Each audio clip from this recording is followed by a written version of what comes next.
যখন রাসূলুল্লাহ সাল্লাল্লাহু আলাইহি ওয়াসাল্লাম নবুয়তির পর 3 বছর গোপনে দাওয়াত দিয়েছে, আল্লাহ তাআলার পক্ষ থেকে আদেশ আসলো, ওয়ানজির আশীরাতাকাল আকরাবিন, আপনি আপনার নিকটস্থ আত্মীয় স্বজন যারা আছে তাদেরকে এবার দাওয়াত দেন। প্রকাশ্য দাওয়াতের ব্যাপারে ঘোষণা দেওয়া হলো, আদেশ দেওয়া হলো। নবীজি ওই পাহাড়ের উপরে উঠে গেলেন, আবু কুবাইস পাহাড়। ওই পাহাড়টা এত গুরুত্বপূর্ণ একটা পাহাড়, একজন অপরিচিত একেবারে নিঃস্ব মানুষও যদি ওই পাহাড়ের উপরে উঠে আরবদেরকে আহ্বান করতো, কে আছে এটা নয়, ওই পাহাড়ের উপরে যেই উঠতো, যেই বলতো, তার কথা তাকে গুরুত্বপূর্ণ মনে করে সব মানুষেরা তার সাহায্যের জন্য চলে আসতো। নবীজি আজকে ওই পাহাড়ের উপরে উঠলেন। আরববাসী যখন দেখলো আমাদের আল আমিন পাহাড়ের উপরে উঠছে, এটা তো অতি গুরুত্বপূর্ণ বিষয়, নবীজি আহ্বান করলেন। সব আরববাসী পাহাড়ের পাদদেশে এসে জমা হলো, সবাই চলে আসছে, কেউ বাকি নাই। এইবার নবীজি সাল্লাল্লাহু আলাইহি ওয়াসাল্লাম তাদেরকে বললেন, আমি যদি তোমাদের এই কথা বলি, পাহাড়ের অপর প্রান্তে, পাহাড়ের তলদেশে একদল ঘোড়া সাওয়ারি শত্রু তোমাদের উপরে আক্রমণ করার জন্য অপেক্ষা করতেছে, তোমরা কি আমার কথা বিশ্বাস করবা নাকি? সবাই সমস্বরে বলল, হ্যাঁ অবশ্যই বিশ্বাস করব। বিশ্বাস করার কারণ কি? ওই কাফেররাই বলতেছে, ও মুহাম্মদ, কেন আমরা তোমার কথা বিশ্বাস করব না? কারণ ইতিপূর্বে আমরা তোমাকে কখনো মিথ্যাবাদী হিসাবে পাই না। আমরা প্রতিদিন প্রতি রাকাত নামাজে ইমামের পেছনে যখন নামাজ পড়ি, ইমামের কেরাত, মুসল্লির কেরাত, ইমাম সাহেব তিলাওয়াত করেন, আমি আপনি যখন একা নামাজ পড়ি, সুন্নাত পড়ি, বিতির পড়ি, নফল পড়ি, আমি আপনি তিলাওয়াত করি, তার মানে জামাতে পড়ি আর একাকি পড়ি, প্রত্যেক নামাজে সূরা ফাতিহা আছে কি নাই? সূরা ফাতিহার প্রথমেই আমরা বলি আলহামদুলিল্লাহি রাব্বিল আলামিন। আমরা বলি সকল প্রশংসা আল্লাহর জন্য, যিনি রব্বুল আলামিন, যিনি জগৎ সমূহের প্রতিপালক। আলম এক বচন, আলামিন বহু বচন, তার মানে জগৎ একটা নয়, অনেক। সব জগতের রব, প্রতিপালক যিনি, তিনি কে? তাহলে আল্লাহ হলেন রব্বুল আলামিন। ওই আল্লাহ আমার আপনার নবীজির ব্যাপারে ঘোষণা দেন। আল্লাহ তাআলা বলেন, ওয়ামা আরসালনাকা ইল্লা রাহমাতাল লিল আলামিন। আল্লাহ তাআলা বলেন, আমি আপনাকে শুধুমাত্র জগৎ সমূহের রহমত হিসাবে প্রেরণ করেছি। তার মানে আল্লাহ হলেন রব্বুল আলামিন, আর আমার আপনার নবীজি হলেন রহমাতুল লিল আলামিন। আল্লাহ হলেন জগৎ সমূহের রব, আমার আপনার নবী হলেন জগৎ সমূহের জন্য রহমত। সুবহানাল্লাহ। কবি কত সুন্দর কথা বলে, রবুবিয়ত খুদা কি হ্যায় জাহাঁ তক, নবুয়তি মুস্তাফা কি হ্যায় ওহা তক। তার মানে আমার আপনার নবীজির নবুয়তির পরিব্যাপ্তি কত দূর। আল্লাহ তাআলা বলেন, হাবিব আমার রবুবিয়ত যত দূর, আমি আপনার নবুয়তির পরিধিও বানায় দিলাম তত দূর। তাহলে এক নাম্বার যেই জিনিসটা লাগবে, যে তিনি নির্দিষ্ট কোন জাতি, গোষ্ঠী, বংশের জন্য প্রেরিত হতে পারবেন না, তিনি সকল সৃষ্টির জন্য প্রেরিত হবেন। বলেন তো, এই এক নম্বর শর্ত গোটা দুনিয়ার মধ্যে একজনের মধ্যেই পাওয়া যায়, তিনি হলেন আমার আপনার নবী মুহাম্মাদুর রাসূলুল্লাহ সাল্লাল্লাহু আলাইহি ওয়াসাল্লাম। 2 নাম্বার যেই জিনিসটা লাগবে, তার জীবন হবে বহুমুখী জীবন। এমনটা নয় যে তিনি গোটা জীবন আনন্দে ছিলেন, কষ্ট করেন নাই। আবার এমনটা নয় যিনি শুধু দাওয়াতি কাজ করছেন, রাষ্ট্র পরিচালনা করেন নাই। এক কথায় জীবনের প্রত্যেকটা দিকে তার পদাচারণা থাকবে। তার জীবনের দিকে যদি তাকানো হয়, গোটা জীবনের সব ধরনের সমাধান পাওয়া যাবে।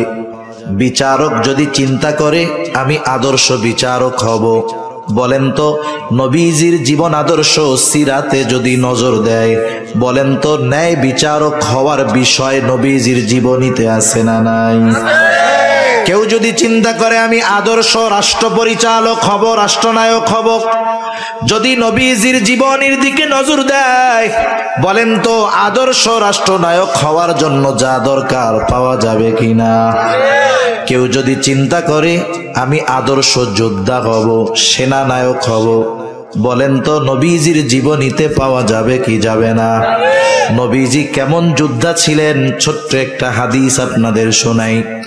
হযরত আনাস রাদিয়াল্লাহু তাআলা আনহু বলেন, যুদ্ধের ময়দানে নবীজি যেই যুদ্ধে সরাসরি অংশগ্রহণ করতেন, নবীজি শত্রুর এত কাছে যাইতেন যে সেই জায়গাতে যাওয়া আমরা কল্পনাও করতাম না।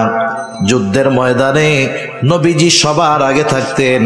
শুধু তাই না, হযরত ইবনে আব্বাস রাদিয়াল্লাহু তাআলা আনহু নবীজির সমর কৌশলের কথা বর্ণনা করতে গিয়ে বলেন, নবীজির সমর কৌশল এমন ছিল যা গোটা দুনিয়ার মধ্যে তৎকালীন সমরবিদ আমার আপনার নবীজির মতো কেউ ছিল না। মানে নবীজির যুদ্ধ কৌশল এমন কৌশল ছিল যুদ্ধের ময়দানে, এটা ওই জামানায় কারো এরকম বুদ্ধি ছিল না যে যুদ্ধের ময়দানে কেমন করে শত্রুর বিরুদ্ধে লড়াই করা যায়। আবার দেখেন, কেউ যদি আদর্শ পিতা হতে চায়, আদর্শ বাবা হতে চায়, বলেন তো নবীজির জীবনীর দিকে যদি নজর দেওয়া হয় যে বাবা হিসাবে নবীজি কেমন ছিলেন, আদর্শ পিতা হওয়া যাবে কি যাবে না? কেউ যদি আদর্শ শ্বশুর হতে চায়, নবীজির জীবনীর দিকে তাকাইলে আদর্শ শ্বশুর হওয়া যায়। কেউ যদি আদর্শ স্বামী হতে চায়, নবীজির জীবনীর দিকে তাকাইলে আদর্শ স্বামী হওয়া যায়। তার মানে নবীজির জীবন একমুখী নয়, বহুমুখী, এবং প্রত্যেকটা জায়গায় নবীজি সর্বোচ্চ সফলতার উদাহরণ রেখে গিয়েছে। তার জীবনে যেমন সুখ স্বাচ্ছন্দ্য আছে, তার জীবনে তেমন কষ্ট ক্লেশও আছে, ঠিক কিনা বলেন? রাসূল আকরাম সাল্লাল্লাহু আলাইহি ওয়াসাল্লামের জীবনীর মধ্যেই এটা পাওয়া যায়। 3 নাম্বার শর্ত, তার দ্বারা এমন কিছু বিষয় পূর্ণতা লাভ করবে যা তার পূর্বে লাভ করে নাই। কথা কি বুঝতেছেন আপনারা? তার মানে তার দ্বারা এমন কিছু বিষয় পূর্ণতা পাবে যা তার পূর্বে পূর্ণতা লাভ করে নাই। এখন আসেন, আমার আপনার নবীর দ্বারা এমন কোন বিষয়গুলো পরিপূর্ণতা লাভ করছে যা আমার আপনার নবীর আগে পরিপূর্ণতা পায় নাই? একটু খেয়াল দিয়ে শুনি। 1 নাম্বার, আমার আপনার নবীর দ্বারা আল্লাহ তাআলা শরীয়তকে পূর্ণতা প্রদান করেছে। শরীয়তের পূর্ণতা আমার আপনার নবীর মাধ্যমে আসছে। আল্লাহ রাব্বুল আলামিন জানায় দেন, আল্লাহ তাআলা বলেন, আল-ইয়াওমা আকমালতু লাকুম দীনাকুম ওয়া আতমামতু আলাইকুম নি'মাতি ওয়া রাদিতু লাকুমুল ইসলাম দীনা। আল্লাহ তাআলা বলেন, আল-ইয়াওমা আকমালতু লাকুম দীনাকুম ওয়া আতমামতু আলাইকুম নি'মাতি, আজকে আমি তোমাদের জন্য, ওয়া আতমামতু আলাইকুম, আমি তোমাদের জন্য দিনকে পরিপূর্ণ করলাম। আল-ইয়াওমা আকমালতু লাকুম দীনাকুম, আমি তোমাদের জন্য তোমাদের দিন তথা জীবন ব্যবস্থাকে পরিপূর্ণ করলাম। এই আয়াতের ব্যাপারে একটা ঘটনা আছে। একদিন এক ইহুদি খলিফাতুল মুসলিমিন হযরত ওমর রাদিয়াল্লাহু তাআলা আনহুর কাছে আসছে। আসার পরে বলে, ও খলিফাতুল মুসলিমিন, আপনাদের কোরআনের মধ্যে এমন একটা আয়াত আছে যেটা আল্লাহ তাআলা আপনাদের নবীর উপরে নাজিল করেছে। ওই আয়াতটা যদি মূসা নবীর উপরে নাজিল হইতো, যেই দিন নাজিল হতো ওই দিনটাকে আমরা ঈদের দিন বানায় নিতাম। এইবার হযরত ওমর রাদিয়াল্লাহু তাআলা আনহু প্রশ্ন করলেন, কোন সেই আয়াত যেটা মুসা নবীর উপরে নাজিল হলে ঈদের দিন বানায় নিতা? তিনি এবার বললেন, ওই আয়াতটা আল ইয়াউমা আকমালতু লাকুম দীনাকুম, এই আয়াতটা।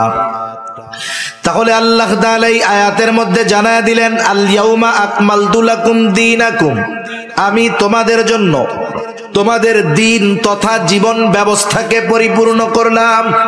শুধু তাই না, আল্লাহ তাআলা বলেন ওয়ারাদিতু লাকুমুল ইসলাম দীনা, এবং ইসলামকে আমি তোমাদের জন্য দিন হিসাবে সুপ্রতিষ্ঠিত করলাম।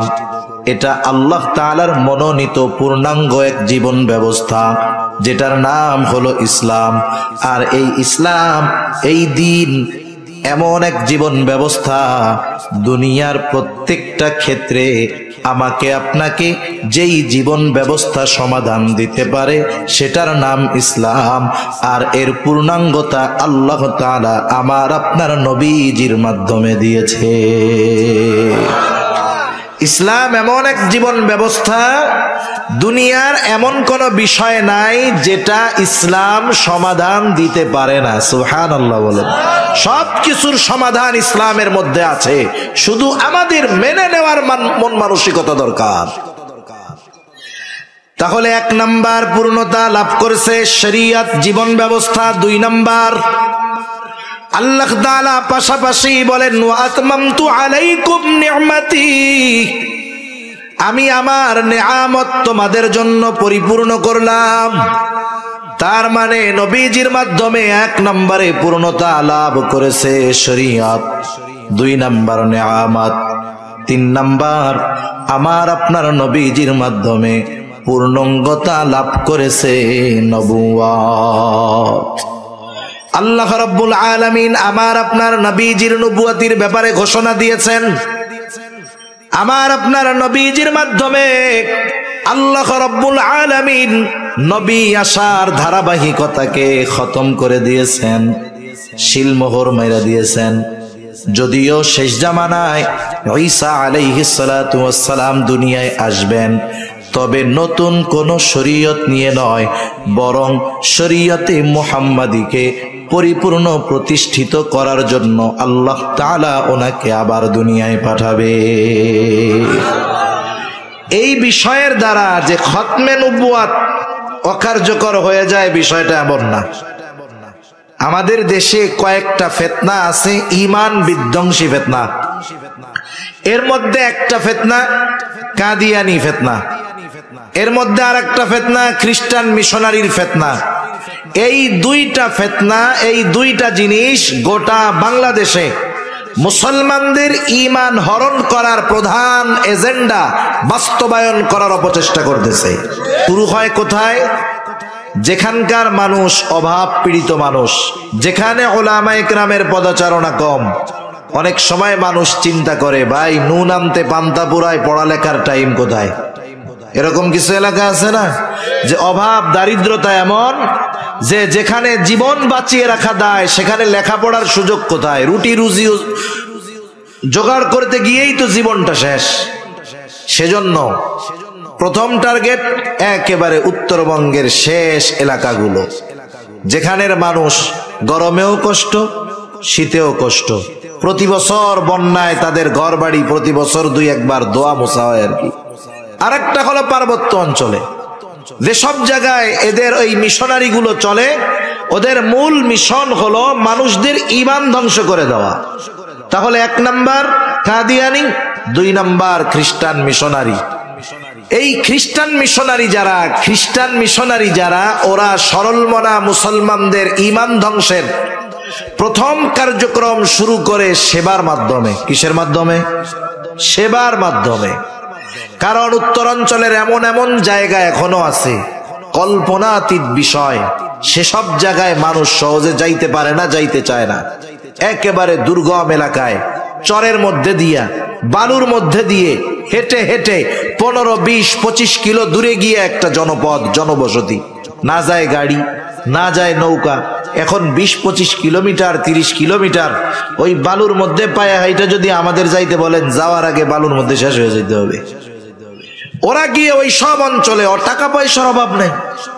আমাদের মুসলমান সম্প্রদায় যারা, গোটা দুনিয়ায় মুসলমান যারা আছে, আমাদের সম্পদ হইলে আমরা বিলাসিতা করার চেষ্টা করি। দেখেন না, শুনেন না মাঝে মধ্যে যে আরব দেশের অমক প্রিন্স অমক দেশে সফরে গেছে, যাওয়ার সময় সে সিঁড়ি নিয়ে গেছে, স্বর্ণের সিঁড়ি, আবার বাথরুম করবে কমোড বানায় নিয়ে গেছে, স্বর্ণের কমোড। এরা সম্পদ পাইলে বিলাসিতা করে, আর ওই খ্রিস্টানেরা সম্পদ পাইলে তাদের ওই ধর্মকে গোটা বিশ্বের মানুষের কাছে পৌঁছে দেওয়ার জন্য তাদের জীবনের অর্জিত সম্পদগুলোর বড় একটা অংশ খ্রিস্টান মিশনারিতে দান করে দেয়। পৃথিবীর অন্যতম ধনী বিল গেটস, তার উপার্জিত সব সম্পদের প্রায় 60% উপরে টাকা সে খ্রিস্টান মিশনারিতে অলরেডি উইল করে দিচ্ছে, যে আমার এই 60% টাকা এগুলা মিশনারির জন্য ব্যয় হবে। কি চিন্তা করতেছেন? এই অর্থ দিয়ে দিয়ে, সেবা দিয়ে দিয়ে সরল মনা মুসলমানদের মন আগে জয় করে। স্বাভাবিক আমরা মানুষ, একজনের দ্বারা যদি বারবার বারবার আমার মৌলিক চাহিদা মিটে, প্রয়োজন মিটে, এক সময় তার প্রতি আমার একটু দুর্বলতা আসবে, স্বাভাবিক বিষয়, ঠিক কিনা বলেন? আর স্বাভাবিক প্রত্যন্ত অঞ্চলের মানুষ শিক্ষার ব্যাপারে কমতি থাকে, দ্বীনের ব্যাপারেও কম জানে, দুনিয়ার ব্যাপারেও কম জানে। এই সুযোগটা তারা ব্যবহার করে আস্তে আস্তে ওই মানুষগুলোকে খ্রিস্ট ধর্মের দাওয়াত দেয়। Step by step, step by step, ধাপে ধাপে দাওয়াত দেয়। এই সময় তারা আমাদের নবীজির ব্যাপারে এ কথা বলে যে, শোনো, তোমাদের হুজুররা বলে তোমাদের পরে নাকি, নবীজির পরে নাকি আর কোনো নবী আসবে না, তাই ঈসা আলাইহিস সালাম দুনিয়ায় আসবে, তোমাদের হুজুররাই কথাও বলে না? হ্যাঁ বলে। তাইলে তোমাদের নবীর পরে যদি ঈসা আলাইহিস সালাম আবার দুনিয়ায় আসে, উনি তো নবী, তাই না? বলে হ্যাঁ। তাইলে উনি যদি আবার নবী আসে, তাইলে শেষ নবী কেমন করে মুহাম্মদ সাল্লাল্লাহু আলাইহি ওয়াসাল্লাম হইল? মূর্খ মানুষ বোঝে না, তখন চিন্তা করে, হায় এটা তো বাস্তব, ঈসা আলাইহিস সালামও তো নবী, আমাদের নবীও নবী। এই যে তাহলে ঈসা আলাইহিস সালাম যদি আমাদের নবীর পরে আসে নবী হিসাবে, তাইলে তো উনি তো নবী। মুহাম্মদ সাল্লাল্লাহু আলাইহি ওয়াসাল্লামের পরে আসলো। এখন আস্তে আস্তে অজ্ঞতার কারণে প্রথমে মাথার মধ্যে সংশয় ঢুকায়া দেয়, সংশয়। এরপরে আস্তে আস্তে হয়তো আরো কিছু কথার পরে সেও বিশ্বাস করে নেয় যে ঈসা আলাইহিস সালাম শেষ নবী। নাউযুবিল্লাহ। ঈসা আলাইহিস সালাম শেষ সময়ের ত্রাণ করতে হবেন। তার ঈসাই ধর্মের উপরে যারা থাকবে তাদেরকে তিনি মুক্তির ব্যবস্থা করে দিবেন। এই ধরনের ভ্রান্ত বিশ্বাসে বিশ্বাসী করে সরল মনা মুসলমানদের ঈমান হরণ করা এদের দায়িত্ব। এখন আমি কি জন্য এই কথাটা বললাম, পরেও কাজে লাগবে। মনে করেন একটা অনুষ্ঠান শুরু হবে 10টায়, কয়টায়? আপনাদের এইখানে হয়তো যে ব্যক্তি, এক ব্যক্তি আছেন যে যিনি সবার আগে আইসা বসছেন, একজন আছে না যে তো আসছে সবার আগে। মনে করেন আধা ঘন্টা বসার পর উনি যে কোনো কারণ বশত একটু জরুরত সারতে গেলেন। জরুরত সারার পরে উনি যখন আসলেন, আইসা দেখলেন যে 500 মানুষ হয়ে গেছে। উনি 500 মানুষের পরে আবার আসলেন। আসছিলেন সবার মধ্যে ছিলেন না, আবার যখন আসলেন তখন দেখেন কি লোকজন ভরপুর। এই লোকের ব্যাপারে কি বলবেন যে উনি সবার লাস্টে আসছে? উনি আসছে কখন? সবার আগে। কখন আসছে বলেন না? ঈসা আলাইহিস সালাম আমার আপনার নবীজির আগে দুনিয়ায় আসছেন। আল্লাহ তাআলা ওনাকে কারণবশত তুলে নিয়ে গেছেন আসমানে, উনি ওইখানে আছেন। আবার আল্লাহ তাআলা ওনাকে দুনিয়াতে পাঠাবেন। কেন পাঠাবেন? নতুন কোন শরীয়ত দিয়ে নয়, নতুন কোন জীবন ব্যবস্থা দিয়ে নয়, বরং এই শরীয়তকে বিশ্বব্যাপী প্রতিষ্ঠার দায়িত্ব নিয়েই তিনি দুনিয়ায় আসবেন।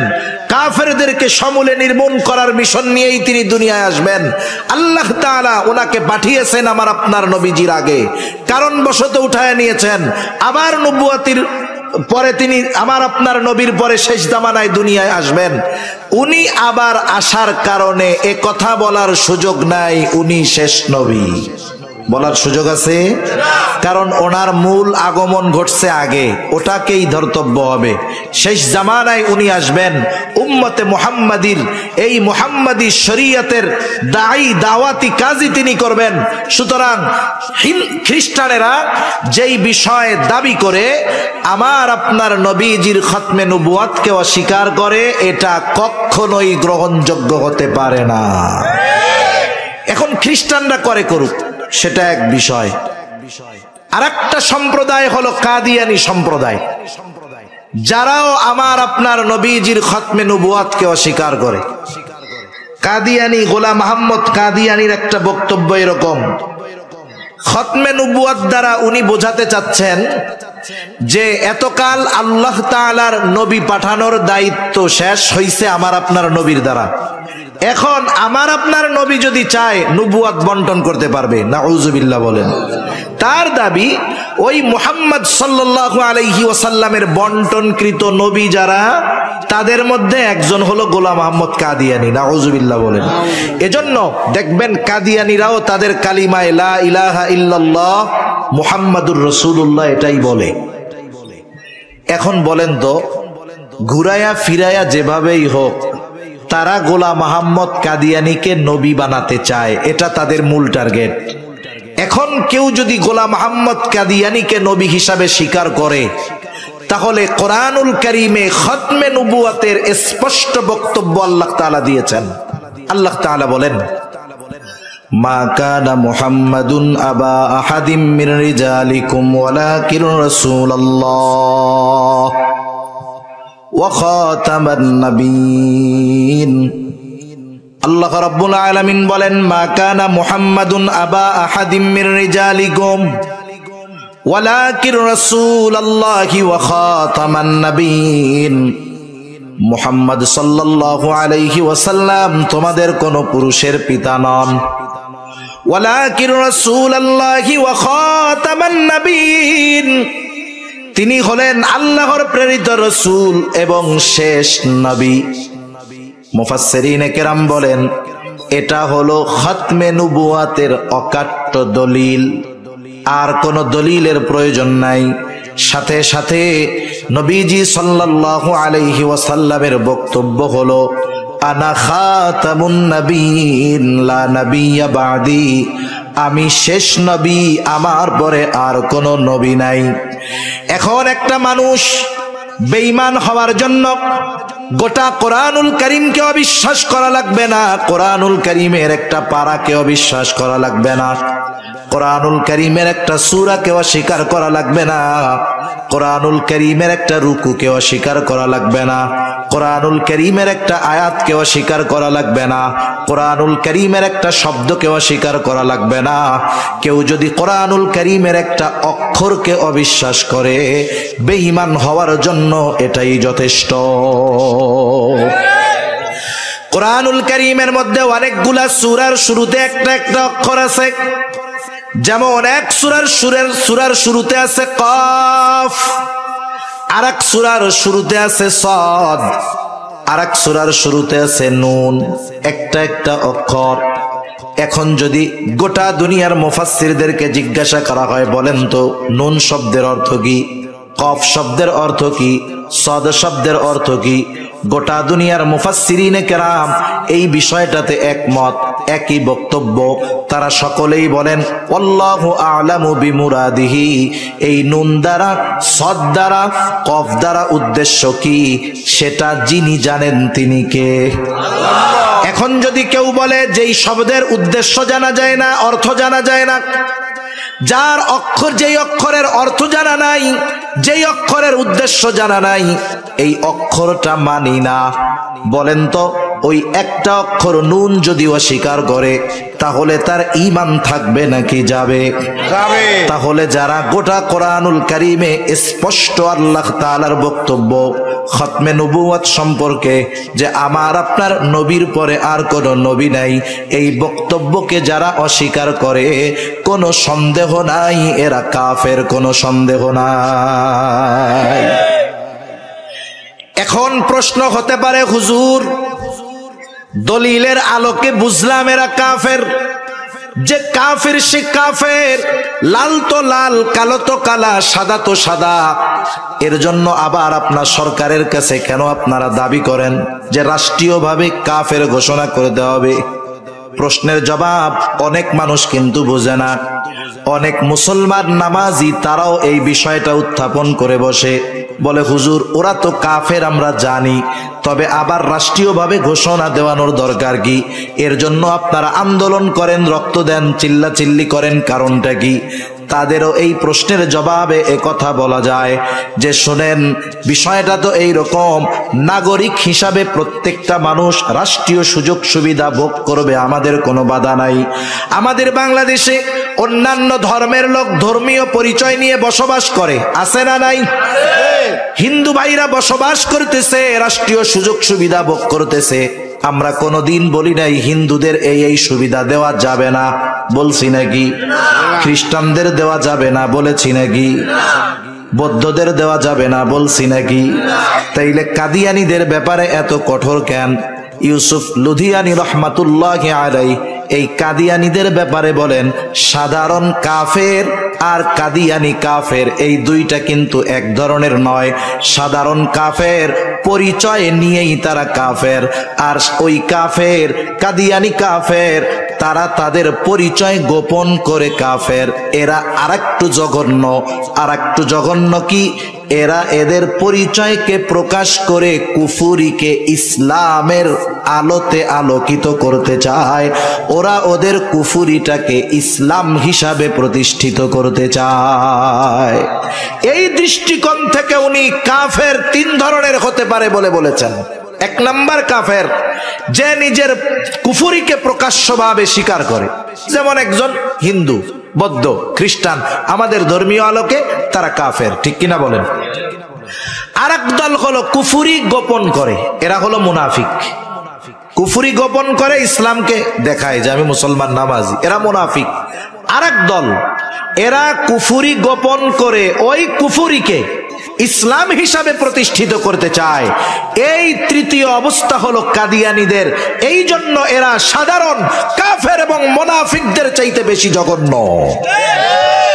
এখন প্রশ্ন হলো, আমাদের প্রত্যেকের পরিচয়ের মধ্যে লেখা থাকে দেখবেন, বাপের নাম, দাদার নাম, তারপরে কোন দেশি মানুষ, বাংলাদেশি, ধর্ম কি, ইসলাম, আমরা লিখি সুন্নি ব্রাকেটে, ঠিক না? ওরাও নিজেদেরকে নিজেদের পরিচয়ের মধ্যে মুসলিম হিসাবে পরিচয় প্রদান করে। এখন বলেন, ওই খতমে নবুয়াতকে যারা অস্বীকার করে তারা কি মুসলিম না অমুসলিম? আমরাও বলি তারা সকল সুযোগ সুবিধা গ্রহণ করবে, তবে মুসলিম পরিচয়ে নয়, অমুসলিম পরিচয়ে, ঠিক কিনা বলেন? কাদিয়ানীরা কেমন কাফের? এরা ইসলামের ব্যানার নিয়ে কুফুরি করতেছে। যেমন একজন মদ বিক্রয় করে, মদকে মদ বলে, বাজারে মদের দোকান ঝুলায় রাখছে, সাজায় রাখছে, লেখা আছে মদ। সে বিশ্বাস করতেছে মদ, ক্রেতা মদ মনে করেই মদ কিনতেছে, কবিরা গুনাহ, কোনো সন্দেহ নাই।